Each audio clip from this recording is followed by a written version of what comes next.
지금 펜타곤이 발칵 뒤집혔습니다. 미국이 20년간 수십억 달러를 쏟아붓고도 포기한 기술이 있습니다. 빗속에서 작동하는 레이저 무기였죠. 한국이 레이저로 드론을 잡는다고? 말이 되는 소린가? 펜타곤 22년차 무기 분석관은 코웃음 쳤습니다. 일본 기술 고문은 녹슨 트럭을 보며 비웃었죠. 그거를 하러 온 건지, 데프무를 쓰고 하러 온 건지 모르겠군요. 그런데 불과 48시간 뒤 그들은 완전히 침묵했습니다. 311대의 드론이 단 14초 만에 전멸했습니다. 폭발음도 섬광도 아군 피해도 없었죠. 그러나 더 충격적인 건 그 다음이었습니다. 시간당 120mm 폭우. 미국이 절대 불가능이라 선언한 조건. 한국의 레이저는 빗속을 뚫고 203대의 드론과 12발의 로켓까지 격추시켰습니다. 결국 일본 방위성 장관은 한국 앞에 허리를 90도로 꺾었습니다. 대체 한국은 무엇을 준비해 온 걸까요? 지금부터 그 충격적인 사건의 전말을 공개합니다. 시작하기 전 구독과 좋아요, 그리고 대한민국 화이팅 댓글로 한국을 응원해주세요. 미 칠함대가 드론 무기 앞에 무릎을 꿇었습니다. 500달러짜리 드론 5,000대, 적이 쓴 비용은 고작 250만 달러였죠. 우리는 그걸 막으려고 200만 달러짜리 미사일을 퍼부었습니다. 결과가 어땠을까요? 배는 침몰했고 예산은 바닥났습니다. 저는 펜타곤에서 22년간 무기 체계를 분석해온 리처드 스틸입니다. 데이터는 절대 거짓말하지 않는다고 믿어왔죠. 그런 제가 한국 앞에서 말문이 막혔습니다. 그날 아침 펜타곤 지하 7층 워룸은 냉동실 같았습니다. 에어컨 바람 때문이 아니었죠. 공기 자체가 얼어붙은 것 같았습니다. 스크린에 붉은 글씨들이 떠 있었어요. 파괴 미 칠함대 소속 구축함 12척 전부가 그 표시를 달고 있었죠.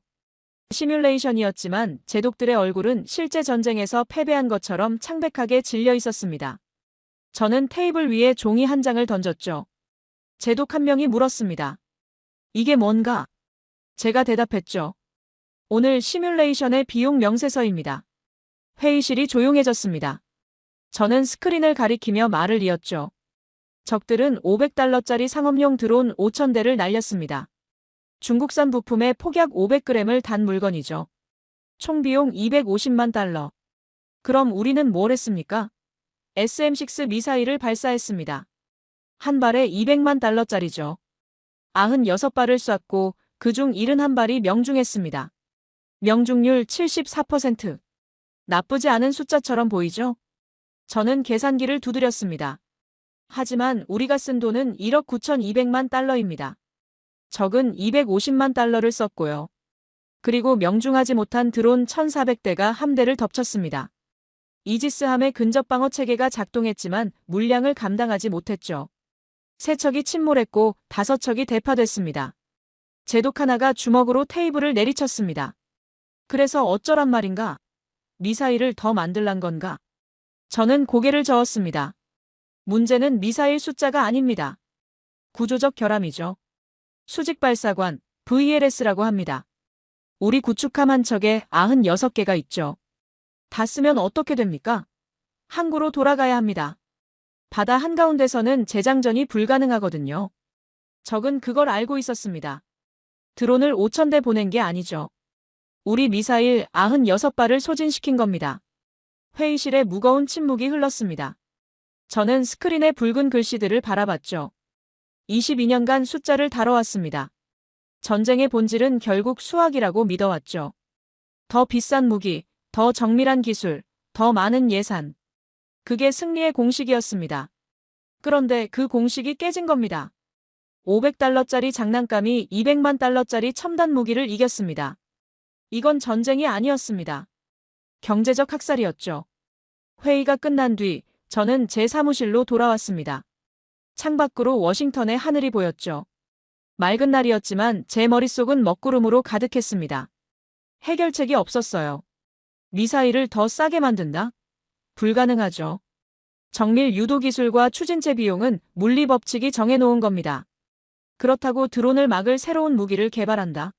미국 방산업체들이 15년째 시도하고 있었지만 아직 실전 배치된 건 하나도 없었습니다. 그때 제 컴퓨터에 알림이 떴습니다. 기밀 등급 문서였죠. 동아시아 지부에서 올라온 첩보 보고서였습니다. 파일을 열고 첫 줄을 읽는 순간 저도 모르게 피식 웃음이 나왔죠. 한국이 레이저 방어 체계를 실전 배치했다. 드론 요격 성공률 97%. 발당 비용 추정치 2,000원. 2,000원, 미국 돈으로 1달러 50센트 정도 되죠. 저는 코웃음을 쳤습니다. 누가 이런 보고서를 썼는지 모르겠지만 기본적인 물리학을 모르는 게 분명했죠. 레이저 무기의 문제점은 한두 가지가 아닙니다. 열 관리가 첫 번째죠.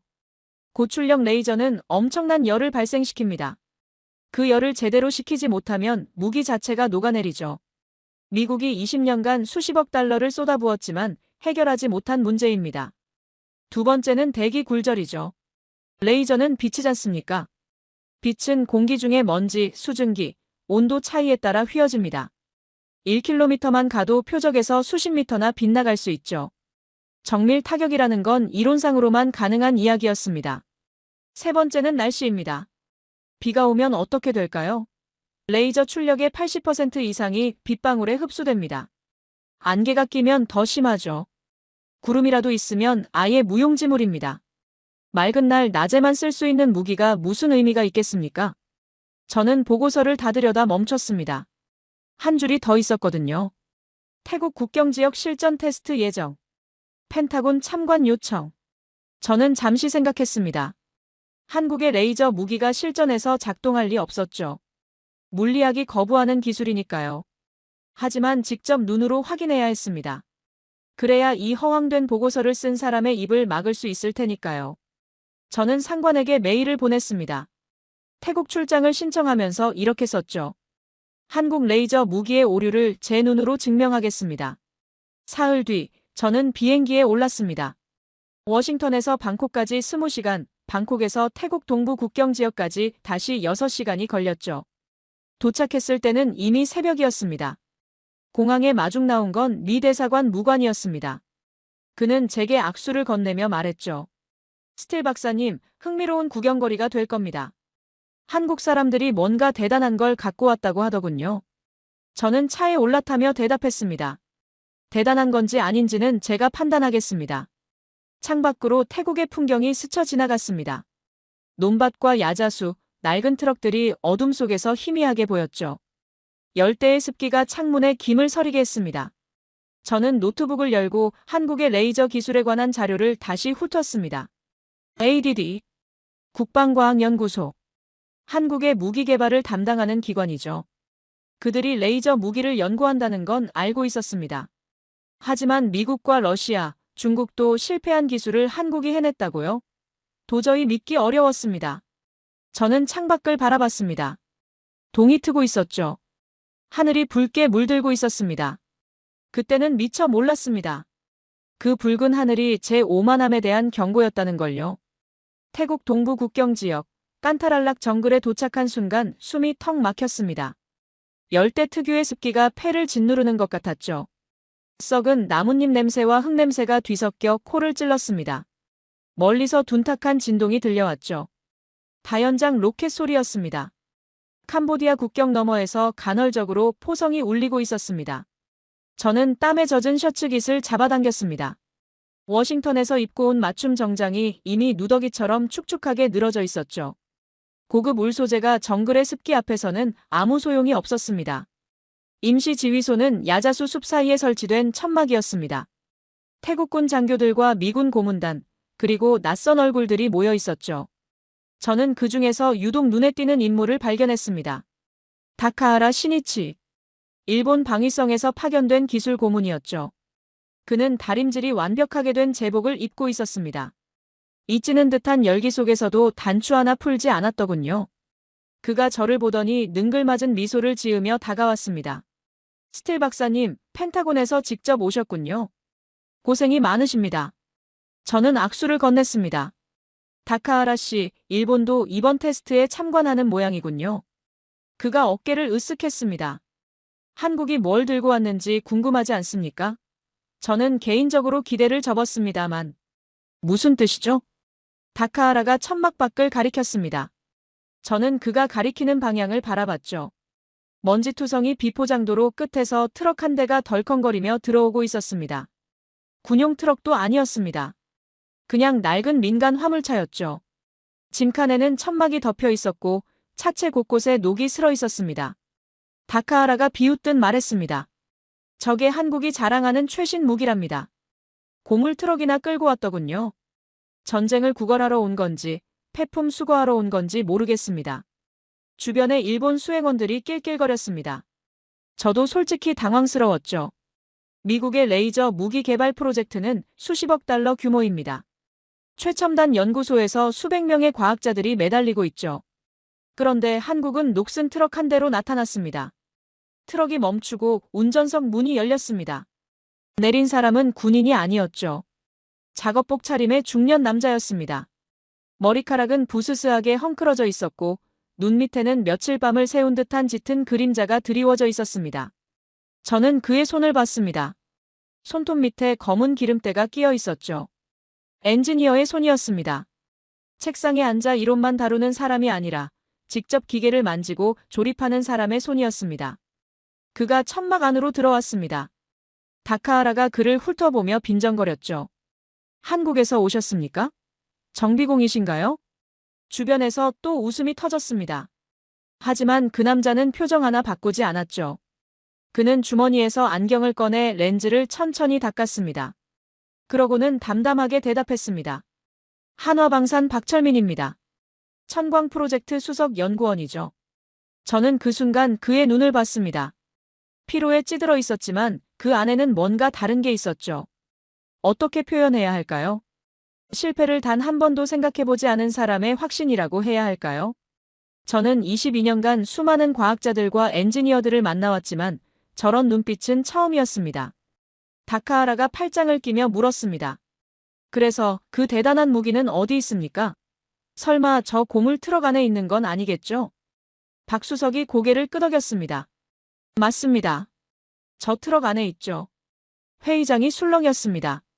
다카하라의 얼굴에 조소가 떠올랐죠. 그는 참지 못하겠다는 듯 웃음을 터뜨렸습니다. 하, 농담도 참 잘하시는군요.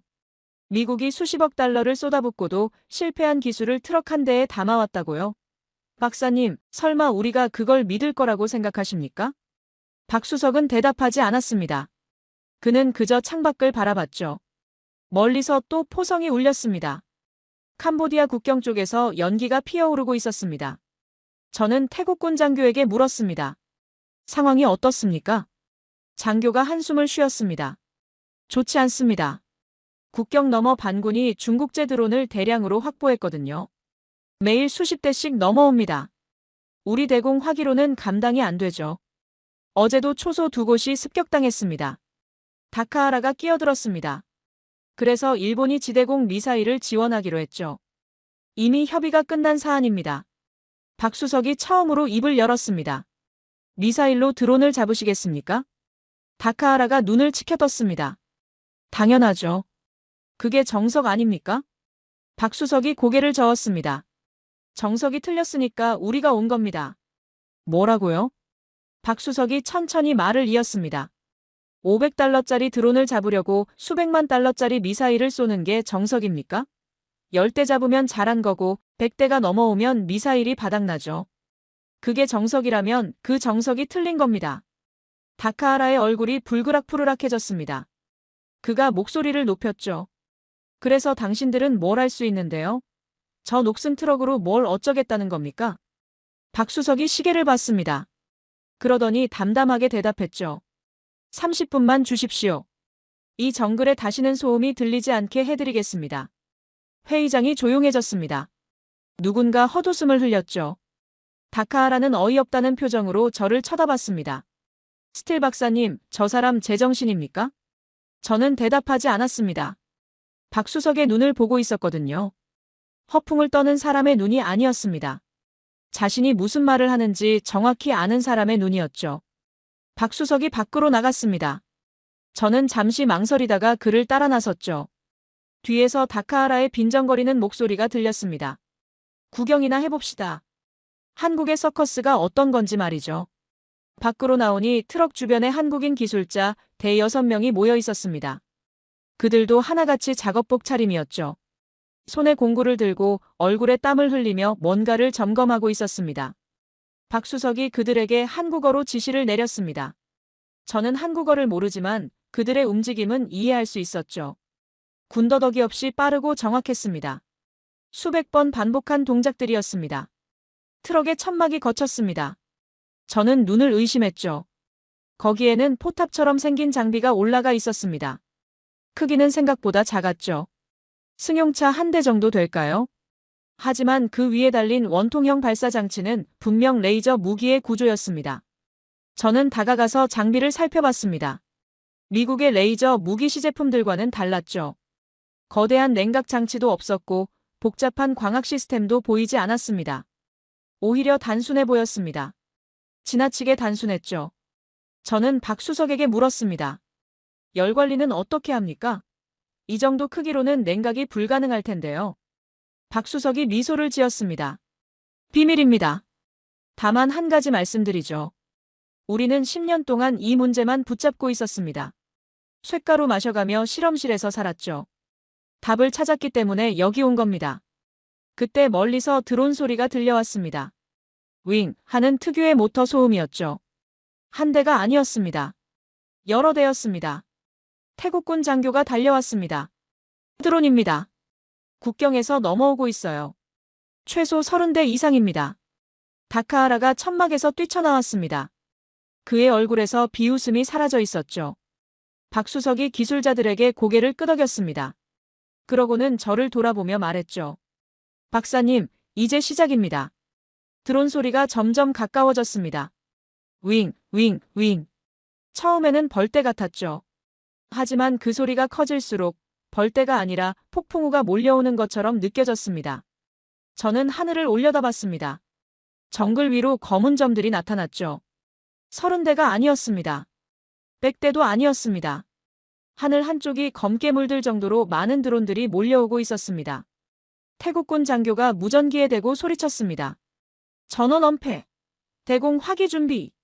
병사들이 우왕좌왕 뛰어다녔습니다. 누군가 기관총을 하늘로 겨누었지만 손이 떨리는 게 눈에 보였죠. 저도 본능적으로 몸을 낮췄습니다. 다카하라가 제 옆으로 달려왔습니다. 그의 얼굴에서 아까의 여유는 온데간데 없었죠. 스틸 박사님, 저게 몇 대입니까? 저는 드론들의 대형을 훑어봤습니다. 대략적인 계산이 머릿속에서 돌아갔죠. 편대당 20대에서 30대 정도, 그게 10개 이상 보였습니다. 저는 대답했습니다. 최소 300대입니다. 어쩌면 그 이상이죠. 다카하라의 얼굴이 하얗게 질렸습니다. 300대라고요? 미쳤군. 저걸 어떻게 막습니까? 저는 대답하지 못했습니다. 솔직히 저도 방법을 몰랐거든요. 미국의 이지스함이라면 어떨까 계산해봤습니다. SM-6 미사일 96발. 다 쏴도 300대의 3분의 1밖에 못 잡죠. 나머지 200대가 진지를 덮치면 끝입니다. 그때 박수석의 목소리가 들렸습니다. 침착하고 낮은 목소리였죠. 시스템 가동. 표적 추적 개시. 저는 고개를 돌렸습니다. 박수석이 트럭 옆에 서 있었죠. 그의 손에는 태블릿 하나가 들려 있었습니다. 기술자 한 명이 트럭 위에 장비를 조작하고 있었고 원통형 발사 장치가 천천히 하늘을 향해 고개를 들었습니다. 다카하라가 비명에 가까운 목소리로 외쳤습니다. 지금 뭐 하는 겁니까? 저 장난감으로 300대를 맞겠다고요? 박수석이 대답하지 않았습니다. 그는 태블릿 화면만 바라보고 있었죠. 저는 그의 옆으로 다가갔습니다. 화면에는 드론들의 위치가 붉은 점으로 표시되어 있었습니다. 숫자가 빠르게 올라가고 있었죠. 287, 294, 302, 311. 311대였습니다. 제 예상보다 더 많았죠. 드론들이 급강하하기 시작했습니다. 고도가 빠르게 낮아졌죠. 1000m, 800m, 600m.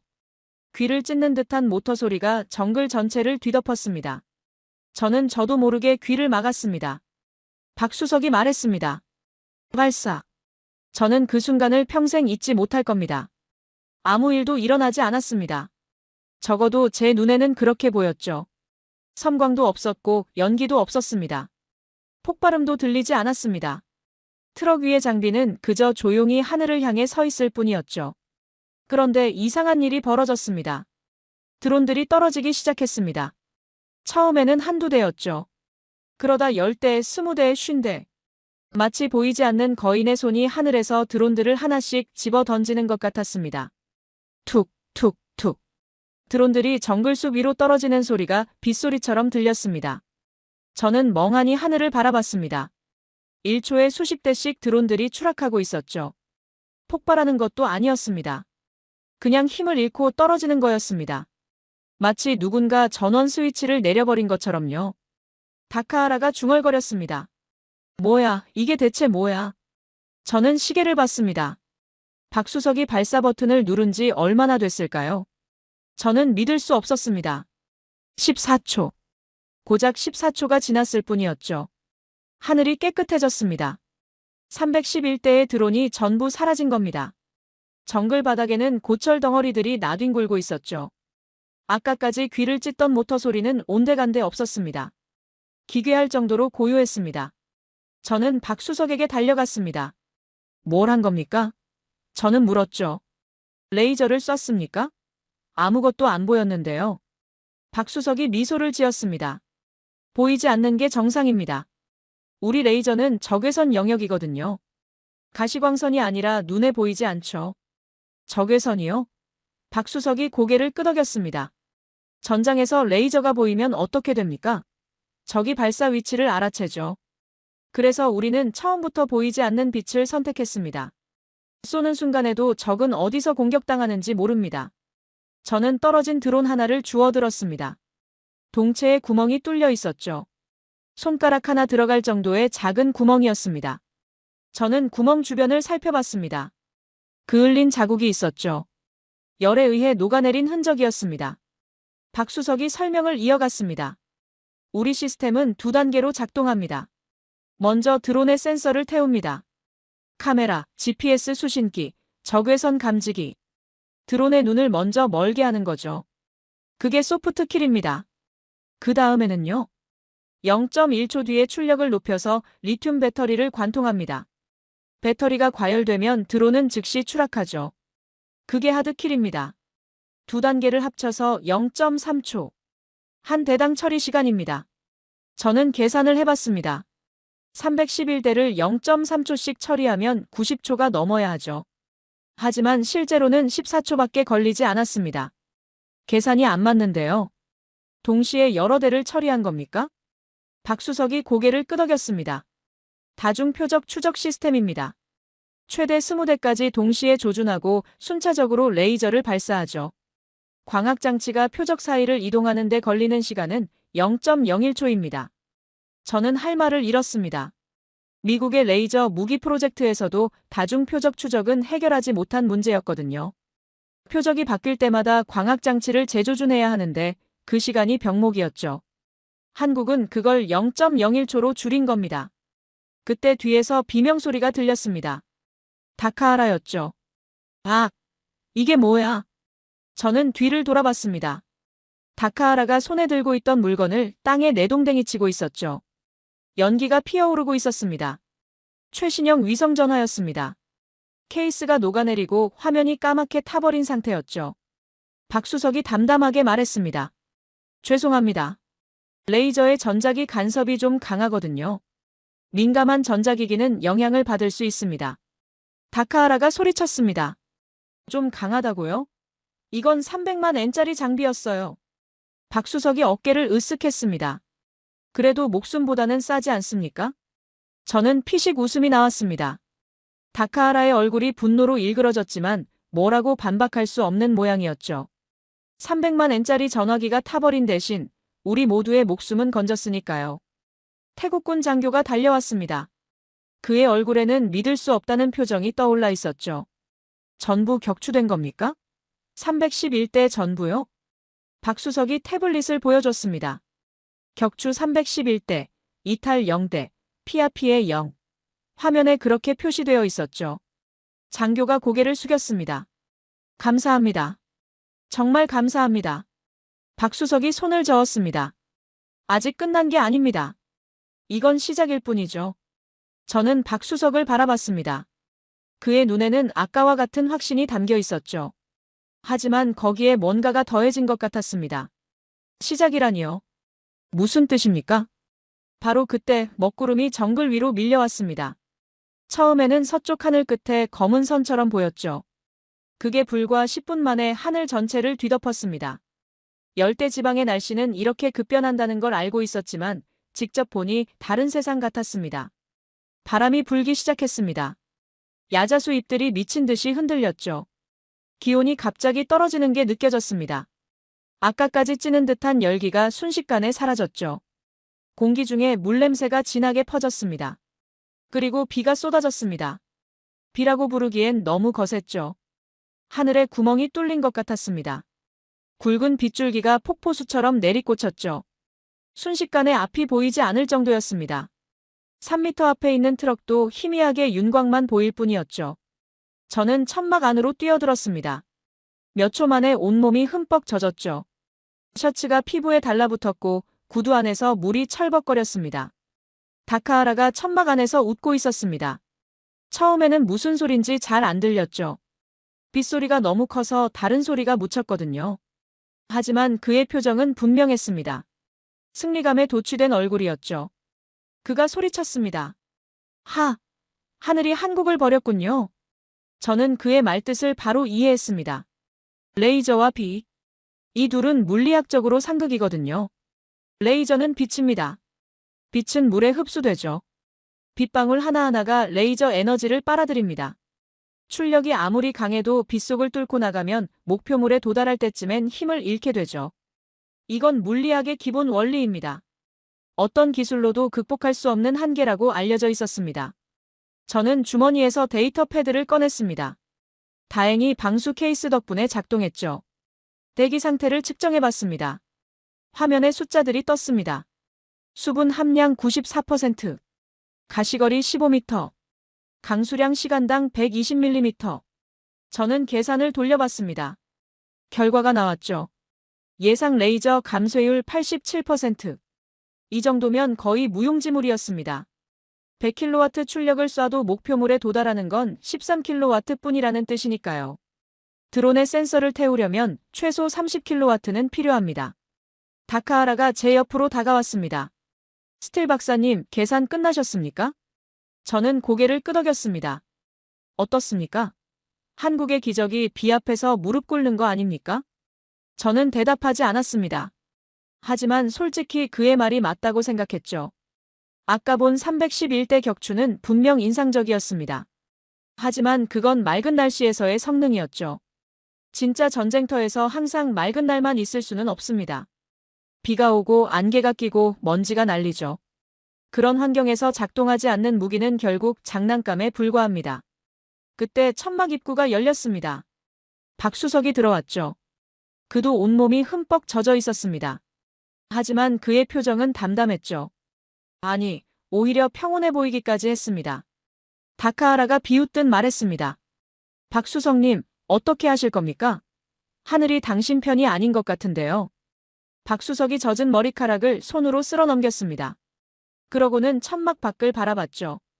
폭우가 계속 쏟아지고 있었습니다. 저도 물었습니다. 박수석, 솔직히 말씀해 주십시오. 이 상황에서 레이저가 작동할 수 있습니까? 제 계산으로는 출력의 87%가 감쇄됩니다. 이건 물리학입니다. 박수석이 고개를 돌려 저를 바라봤습니다. 그의 눈에는 아까와 같은 확신이 담겨 있었죠. 박사님, 저도 MIT 논문은 읽어봤습니다. 대기 중 수분에 의한 레이저 감쇄, 산란 계수, 흡수 스펙트럼. 다 알고 있죠. 그럼 아시지 않습니까? 이건 극복할 수 없는 한계입니다. 박수석이 고개를 저었습니다. 극복할 수 없다는 건 누가 정한 겁니까? 저는 당황했습니다. 물리 법칙이 정한 겁니다. 빛은 물에 흡수됩니다. 이건 바꿀 수 없는 사실이죠. 박수석이 천막 밖으로 손을 내밀었습니다. 빗물이 그의 손바닥 위로 쏟아졌죠. 그는 그 물을 바라보며 말했습니다. 박사님 말씀이 맞습니다. 빛은 물에 흡수되죠. 하지만 우리는 다른 질문을 던졌습니다. 빛이 물을 뚫고 갈 수 없다면 물을 먼저 치워버리면 어떨까 하고요. 저는 무슨 뜻인지 이해하지 못했습니다. 물을 치운다고요? 비가 오는데 어떻게 물을 치웁니까? 박수석이 미소를 지었습니다. 그 미소가 이상하게 느껴졌죠. 마치 커다란 비밀을 알고 있는 사람의 미소 같았습니다. 박사님, 물이 레이저를 흡수하면 어떻게 됩니까? 저는 대답했습니다. 증발하죠. 에너지가 열로 변환되니까요. 그렇습니다. 물이 레이저를 흡수하면 증발합니다. 그럼 레이저 경로에 있는 빗방울들이 전부 증발하면 어떻게 될까요? 저는 멈칫했습니다. 그의 말이 무슨 뜻인지 머릿속에서 그림이 그려졌죠. 레이저가 발사되고 경로에 있는 빗방울들이 순간적으로 증발하고 그러면 잠깐이지만 빈 공간이 생기고 그 빈 공간을 따라 레이저가 목표물까지 도달하는 것입니다. 하지만 저는 고개를 저었습니다. 이론적으로는 가능하지만 실제로는 불가능합니다. 빗방울을 증발시키려면 엄청난 출력이 필요하죠. 그리고 증발시킨 순간 새로운 빗방울이 그 자리를 채웁니다. 비는 계속 내리니까요. 박수석이 고개를 끄덕였습니다. 맞습니다. 그래서 우리는 10년이 걸렸죠. 10년이요? 박수석의 표정이 잠시 어두워졌습니다. 그가 말을 이었죠. 저도 처음에는 불가능하다고 생각했습니다. 대기굴절, 열분산, 실시간 보정. 문제가 한두 가지가 아니었죠. 선배들이 포기하는 걸 봤고 동료들이 떠나는 걸 봤습니다. 연구소 예산이 깎이고 사람들이 우리를 미쳤다고 했죠. 다카하라가 코웃음을 쳤습니다. 그래서 결국 실패한 거 아닙니까? 박수석이 다카하라를 바라봤습니다. 그의 눈빛이 차가워졌죠. 실패했는지 아닌지는 지금부터 보여드리겠습니다. 그때 천막 밖에서 누군가 소리쳤습니다. 드론입니다. 국경에서 또 넘어옵니다.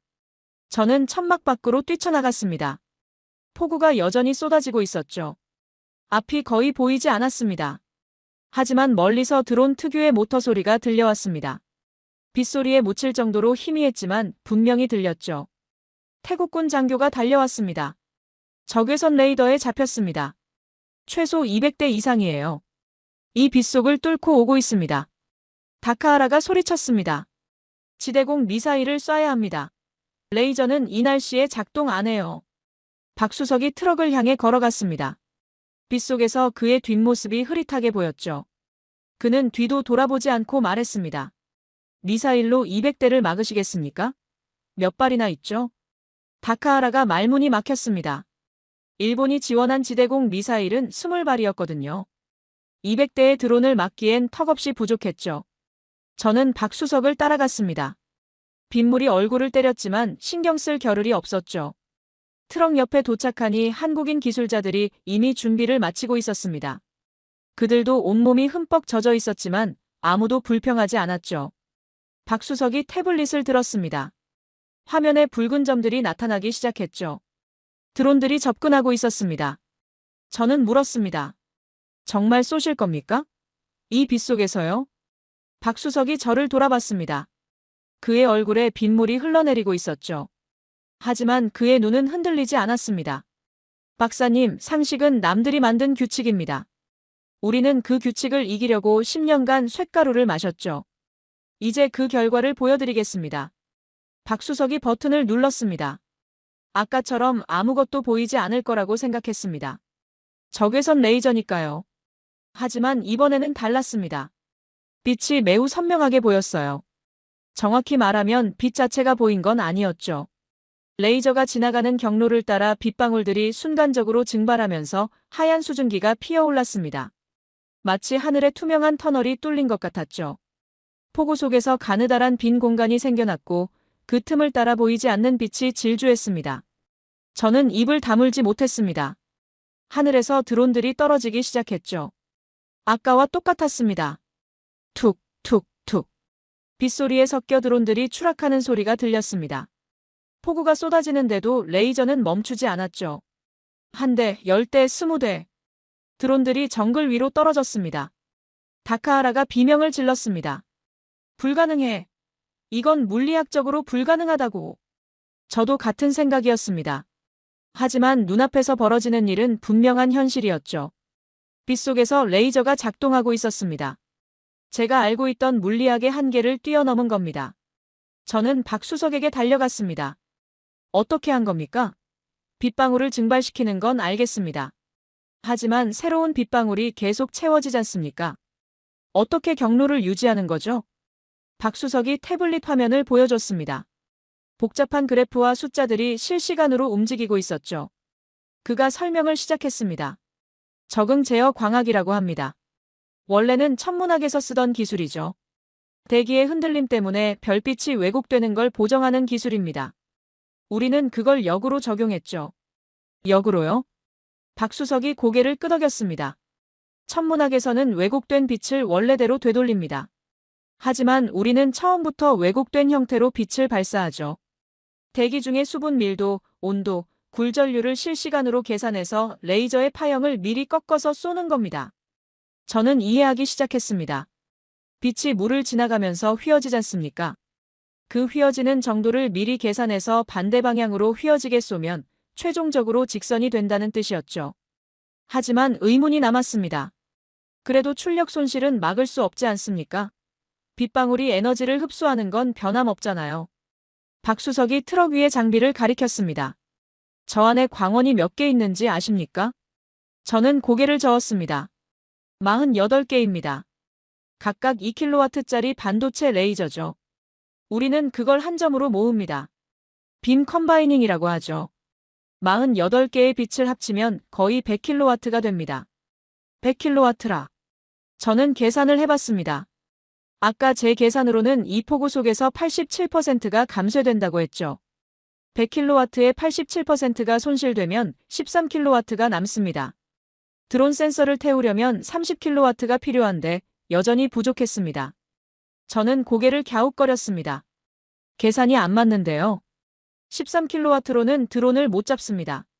박수석이 미소를 지었습니다. 박사님, 아까 제가 뭐라고 했습니까? 빗방울을 증발시킨다고 했죠. 그게 무슨 상관입니까? 박수석이 화면을 확대했습니다. 레이저 경로를 보여주는 그래픽이었죠. 상관 있습니다. 첫 번째 펄스가 경로의 빗방울을 증발시킵니다. 그러면 0.001초 동안 빈 공간이 생기죠. 그 틈을 타서 두 번째 펄스가 발사됩니다. 두 번째 펄스는 감쇄가 거의 없이 목표물에 도달하죠. 저는 깨달았습니다. 첫 번째 레이저가 길을 닫고 두 번째 레이저가 그 길을 따라 달리는 겁니다. 연속 펄스를 이용해서 자기 자신의 통로를 만드는 거였죠.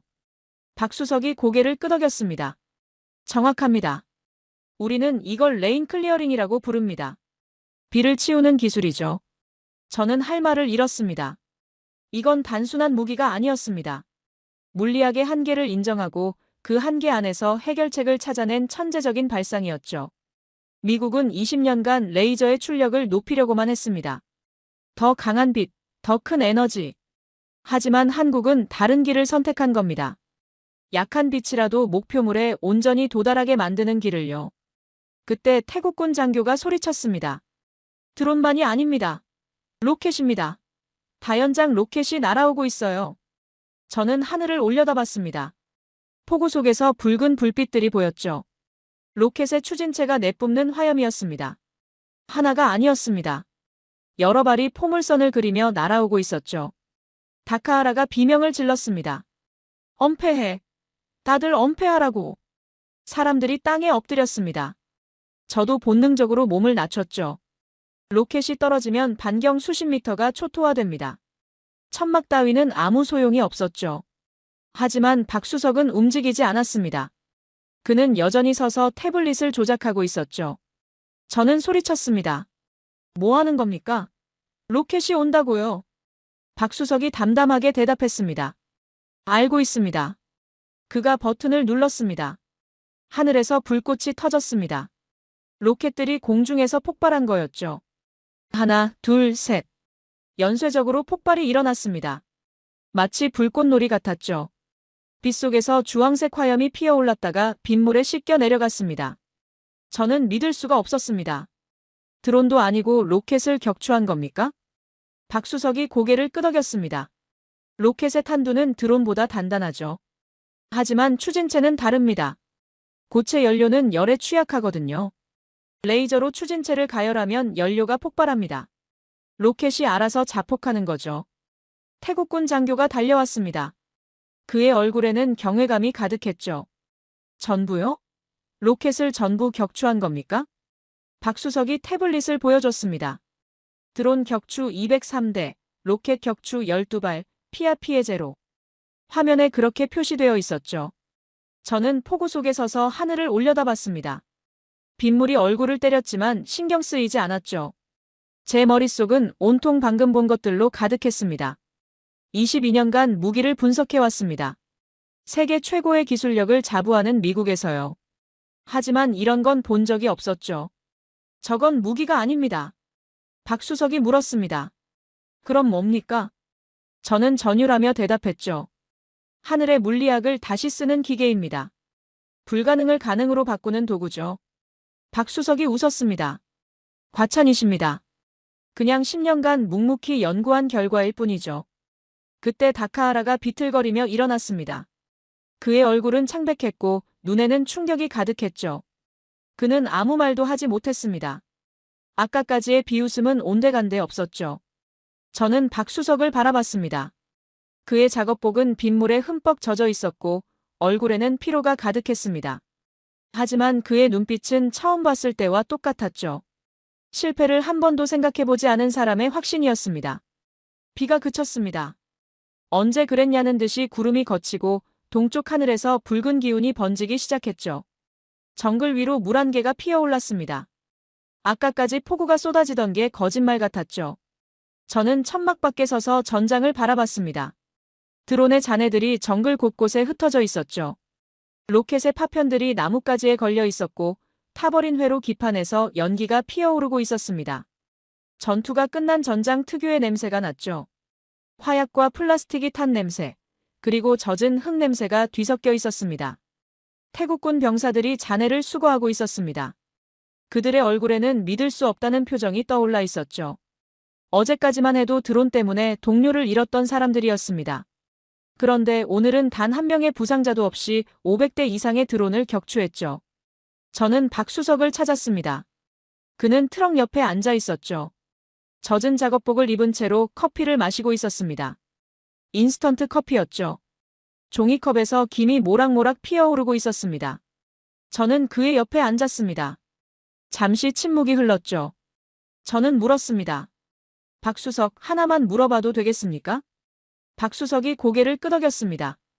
왜 이렇게까지 가혹한 조건을 상정한 겁니까? 맑은 날에만 작동하는 레이저도 대단한 성과입니다. 미국도 그 정도밖에 못 만들었으니까요. 그런데 왜 굳이 폭우 속에서까지 작동하는 무기를 만들려고 한 겁니까? 박수석이 커피를 한 모금 마셨습니다. 그는 한동안 대답하지 않았죠. 동쪽 하늘을 바라보고 있었습니다. 해가 떠오르고 있었습니다. 그가 입을 열었습니다. 박사님, 한국전쟁에 대해 아십니까? 저는 고개를 끄덕였습니다. 1950년에서 1953년까지요. 미군도 참전했죠. 박수석이 쓸쓸하게 웃었습니다. 네, 그렇죠. 역사책에는 그렇게 나와 있습니다.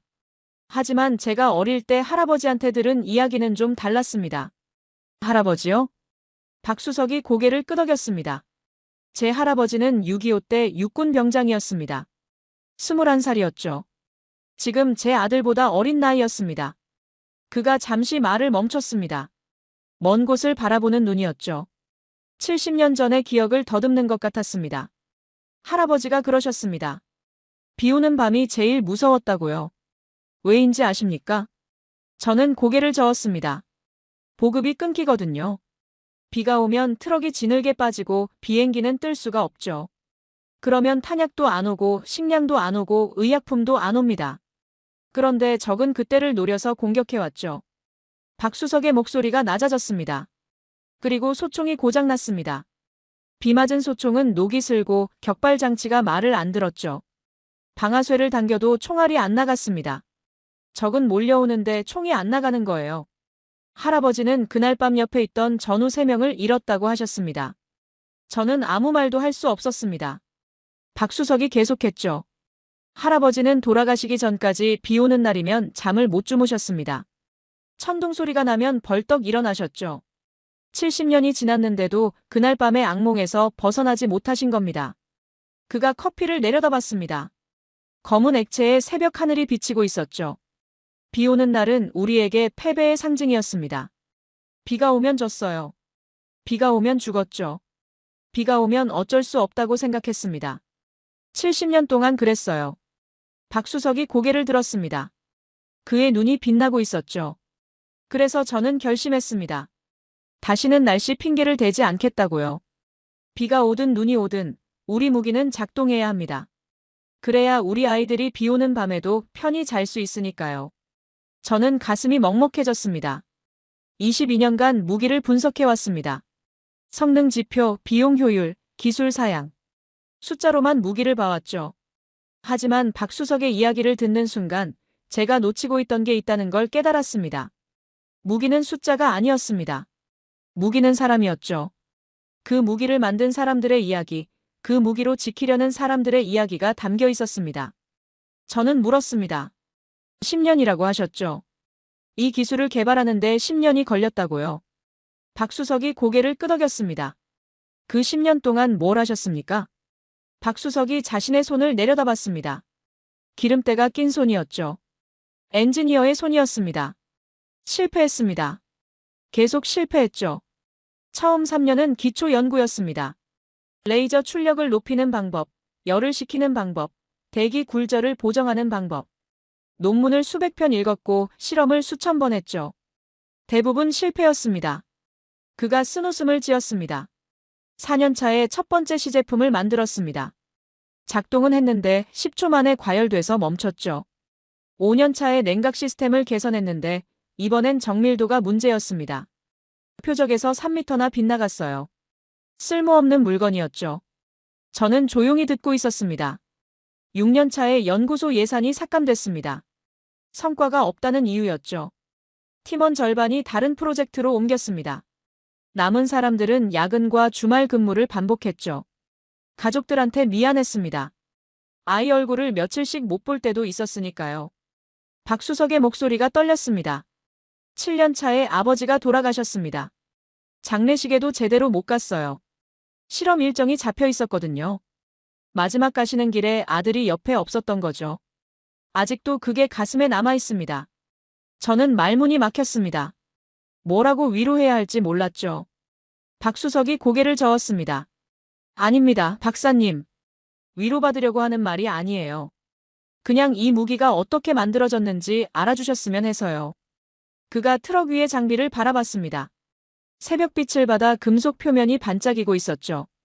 저 안에는 제 10년이 들어있습니다. 제 동료들의 10년도 들어있죠. 밤새 쇳가루 마시며 용접했던 시간, 실패할 때마다 다시 일어섰던 시간, 가족한테 미안하면서도 포기하지 못했던 시간. 그게 전부 저 안에 있습니다. 그가 저를 바라봤습니다. 그리고 제 할아버지의 70년도 들어있죠. 비 오는 밤에 전우를 잃었던 기억, 평생 악몽에 시달렸던 세월, 그래도 이 나라를 지켜냈던 그 세대의 오기가 들어있습니다. 저는 고개를 숙였습니다. 부끄러웠죠. 저는 이 무기를 보면서 뭘 생각했습니까? 출력이 몇 킬로와트인지, 비용이 얼마인지, 미국 기술과 비교하면 어떤지. 그런 것들만 생각했습니다. 하지만 박수석에게 이 무기는 숫자가 아니었죠. 이건 70년의 한이었습니다. 비 오는 밤마다 쓰러져갔던 선조들의 한, 언젠가는 날씨 핑계를 대지 않겠다는 후손들의 다짐. 그게 레이저가 되어 빗속을 뚫고 날아간 겁니다. 저는 말했습니다. 박수석, 저는 가르치러 왔습니다. 한국의 기술이 어떤 수준인지 평가하러 온 거였죠. 하지만 제가 틀렸습니다. 박수석이 물었습니다. 뭘 틀리셨습니까? 저는 대답했죠. 저는 배우러 왔어야 했습니다. 한국이 왜 이런 기술을 만들었는지, 어떤 마음으로 만들었는지 배우러 왔어야 했어요. 박수석이 미소를 지었습니다. 담담한 미소였죠. 그는 자리에서 일어나며 말했습니다. 아직 끝나지 않았습니다. 적의 본진이 남아있죠. 마무리를 지어야 합니다. 저도 일어섰습니다. 동쪽에서 해가 떠오르고 있었죠. 붉은 햇살이 정글을 물들이고 있었습니다. 박수석이 국경 너머를 바라봤습니다. 그의 눈빛이 단단해졌죠. 할아버지가 못다 이룬 싸움입니다. 이제 저희가 끝내야죠. 해가 완전히 떠올랐습니다. 정글 위로 황금빛 햇살이 쏟아지고 있었죠. 하지만 분위기는 평화롭지 않았습니다.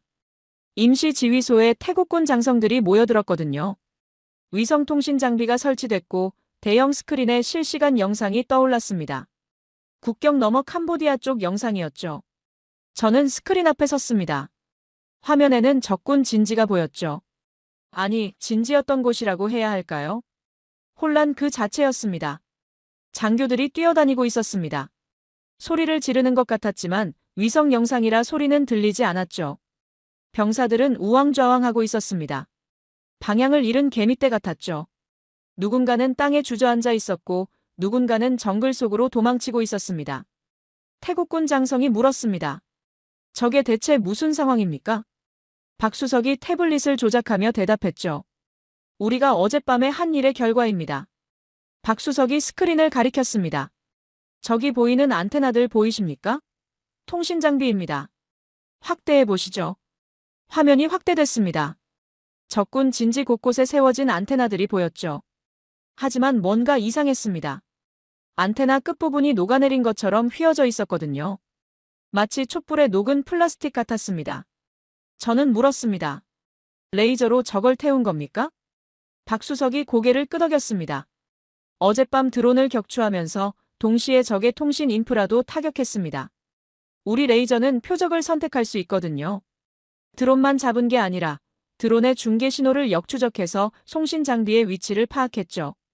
다카하라가 끼어들었습니다. 그의 목소리에는 아직도 믿기 어렵다는 기색이 남아 있었죠. 잠깐만요. 드론을 격추하면서 동시에 통신 장비까지 타격했다고요? 그게 가능합니까? 박수석이 담담하게 대답했습니다. 가능하니까 했죠. 우리 시스템은 다중 표적 추적이 가능합니다. 드론을 잡으면서 남는 여력으로 지상 목표물도 타격할 수 있어요. 저는 계산을 해봤습니다. 어젯밤 격추한 드론이 500대가 넘었죠. 그걸 처리하면서 동시에 지상의 통신 장비까지 파괴했다는 겁니다. 미국의 어떤 무기 체계도 이런 멀티태스킹은 불가능했습니다. 태국군 장성이 스크린을 가리켰습니다. 저 병사들은 왜 저러고 있는 겁니까?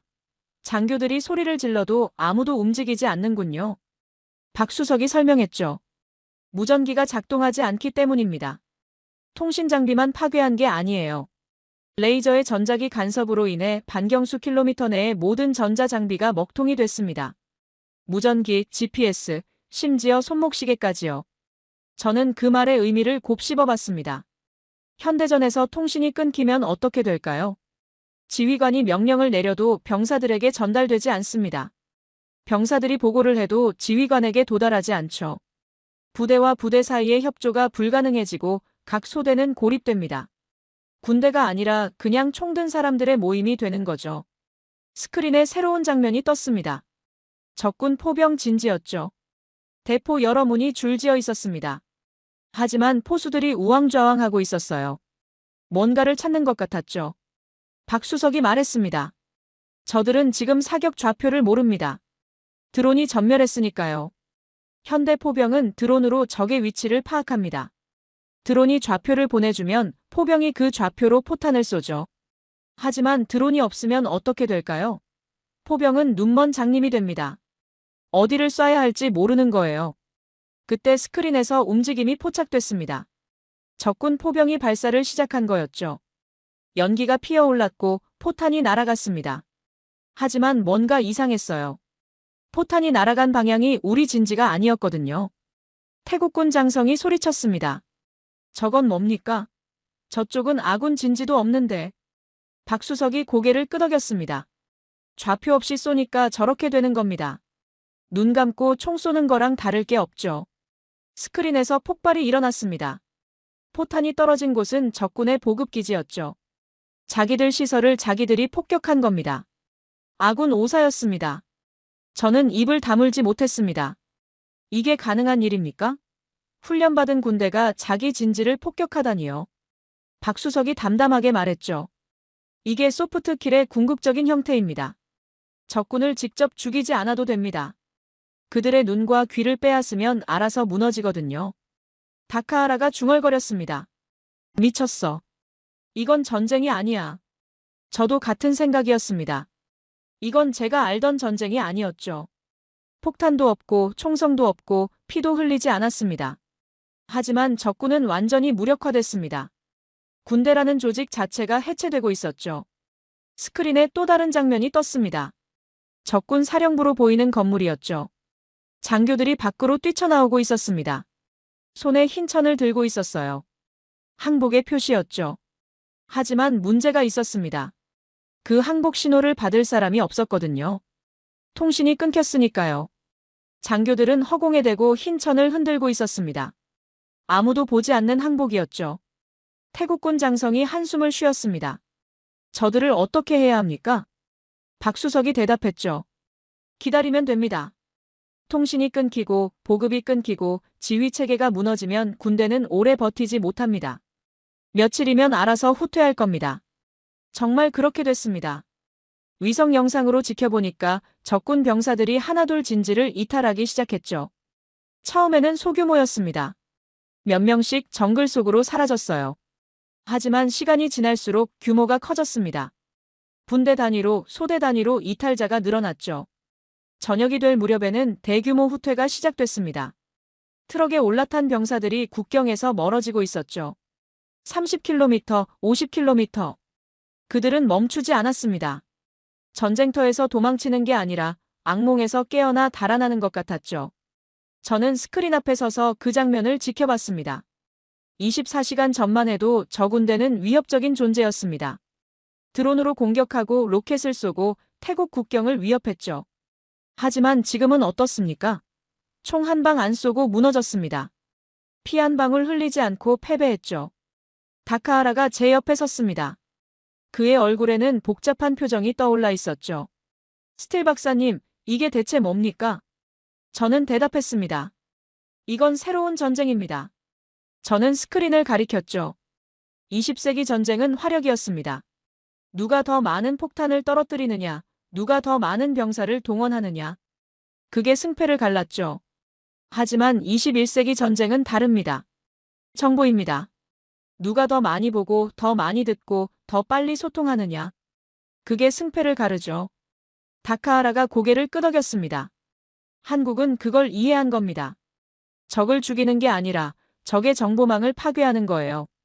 드론을 격추하고 통신을 끊고 GPS를 무력화시키면 현대 군대는 작동하지 않습니다. 아무리 강한 군대라도 눈과 귀가 없으면 거지나 다름없죠. 다카하라가 쓴웃음을 지었습니다. 거지가 된 군대라. 적절한 표현이군요. 저는 박수석을 바라봤습니다. 그는 기술자들과 함께 장비를 점검하고 있었죠. 여전히 작업복 차림이었고 여전히 손톱 밑에 기름때가 끼어 있었습니다. 하지만 제 눈에는 그가 달라 보였습니다. 저 사람은 전쟁의 규칙을 바꿨습니다. 미국이 20년간 수십억 달러를 쏟아부어도 못한 일을 해냈죠. 녹슨 트럭 한 대에 실린 장비로 한국과의 군대를 무력화시킨 겁니다. 태양이 지고 있었습니다. 서쪽 하늘이 붉게 물들었죠. 정글 위로 새들이 날아가고 있었습니다. 어젯밤의 폭우도 드론의 굉음도 로켓의 폭발도 모두 지나갔습니다. 남은 건 고요함뿐이었죠. 저는 창밖을 바라보며 생각했습니다. 내일이면 워싱턴으로 돌아갑니다. 펜타곤에 보고서를 제출해야 하죠. 하지만 뭐라고 써야 할지 아직 모르겠습니다. 제가 본 것을 어떻게 설명해야 할까요? 한국이라는 나라. 70년 전에는 소총 한 자루 못 만들던 나라. 그 나라가 이제 빛으로 전쟁을 끝내고 있었습니다. 3일 뒤 방콕 수완나품 공항은 북적이고 있었습니다. 출국장 곳곳에서 여행객들의 웃음소리가 들렸죠. 며칠 전 정글에서 벌어졌던 일이 다른 세상 이야기처럼 느껴졌죠. 저는 출국 게이트 앞 벤치에 앉아 노트북을 펼쳤습니다. 화면에는 펜타곤에 보낼 최종 보고서가 떠 있었죠. 처음에 썼던 제목은 이랬습니다. 한국형 저가형 방어 무기 평가 보고서. 출장을 떠나기 전에 미리 만들어둔 양식이었죠. 한국의 기술을 평가하고 미국 기술과 비교하고 개선점을 제안하는 전형적인 보고서가 될 예정이었습니다. 하지만 저는 그 제목을 지웠습니다. 한참을 고민하다가 새로운 제목을 입력했죠. 글로벌 방공의 새로운 표준 대한민국. 저가형이라는 단어를 뺐습니다. 그 단어가 한국의 기술을 제대로 설명하지 못한다고 생각했거든요. 저가형이라는 건 싸구려라는 뜻이 아닙니다. 효율적이라는 뜻이죠. 2,000원으로 드론 한 대를 잡는 기술, 그건 저가형이 아니라 혁명이었습니다. 그때 누군가 제 옆에 앉았습니다. 고개를 돌리니 박수석이었죠. 그도 짐을 챙겨 공항으로 나온 모양이었습니다. 정글에서 입던 작업복 대신 편한 옷차림이었지만 손톱 밑에 기름때는 그대로였습니다. 아마 평생 지워지지 않을 것 같았죠. 박사님, 비행기 몇 시입니까? 저는 시계를 봤습니다. 워싱턴행이 3시간 뒤고 서울행은 1시간 뒤였죠. 저보다 먼저 떠나시겠군요. 박수석이 고개를 끄덕였습니다. 연구소에 보고할 게 산더미입니다. 이번 실전 데이터를 분석해야 하거든요. 저는 피식 웃었습니다. 쉬지도 않고 또 일하러 가십니까? 박수석이 어깨를 으쓱했죠. 아직 끝난 게 아니니까요. 이번에 발견한 문제점들이 있습니다. 습도 95% 이상에서 반응 속도가 0.02초 느려졌거든요. 그것도 개선해야죠. 0.02초요? 저는 고개를 저었습니다. 그 정도면 오차 범위 아닙니까? 박수석이 진지하게 대답했습니다. 0.02초가 생사를 가를 수 있습니다. 우리 아이들 목숨이 달린 문제인데 오차 범위라고 넘어갈 수는 없죠. 저는 할 말을 잃었습니다. 이 사람은 정말 대단했습니다. 세계 최고의 기술을 만들어 놓고도 만족하지 않았죠. 더 나은 것을, 더 완벽한 것을 향해 계속 달리고 있었습니다. 박수석이 주머니에서 뭔가를 꺼냈습니다. 작은 종이 한 장이었죠. 저는 그걸 받아들었습니다. 영수증이었습니다. 한글로 뭔가 적혀 있었는데 숫자는 읽을 수 있었죠. 2,000원. 이번 작전에서 드론 한 대 잡는 데 쓴 전력 비용입니다. 정확히 말하면 1,847원인데 반올림해서 2,000원이죠. 저는 영수증을 바라봤습니다. 미국 돈으로 1달러 50센트도 안 되는 금액이었습니다. SM-6 미사일 한 발이 200만 달러인데 한국의 레이저는 1달러 50센트로 같은 일을 해낸 겁니다. 박수석이 말했습니다.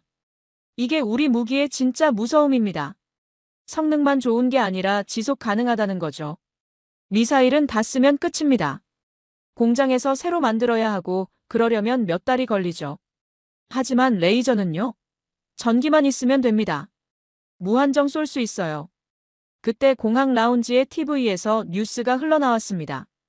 저는 무심코 화면을 바라봤다가 눈이 멈췄죠. 화면에 일본 방위성 장관이 보였습니다. 그가 기자회견장에 서 있었죠. 그런데 그의 옆에 서 있는 사람이 눈에 들어왔습니다. 한국 국방과학연구소장이었습니다. 영어 자막이 흘러나왔죠. 일본 방위성이 한국의 레이저 방어 기술의 공동 개발을 공식 요청했습니다. 장관은 기자회견에서 한국의 기술력에 깊은 존경을 표한다고 밝혔습니다. 화면이 바뀌었습니다. 일본 장관이 고개를 숙이고 있었죠. 허리를 90도로 꺾은 깊은 절이었습니다. 한국 연구소장 앞에서 기술 협력을 요청하는 장면이었죠. 저는 다카하라의 얼굴이 떠올랐습니다. 정글에서 그가 했던 말들이 생각났죠. 고물트럭, 전쟁을 구걸하러 왔다. 한국의 서커스. 그 비웃음이 이제 이렇게 바뀐 겁니다. 박수석도 화면을 보고 있었습니다. 저는 물었죠. 기분이 어떻습니까?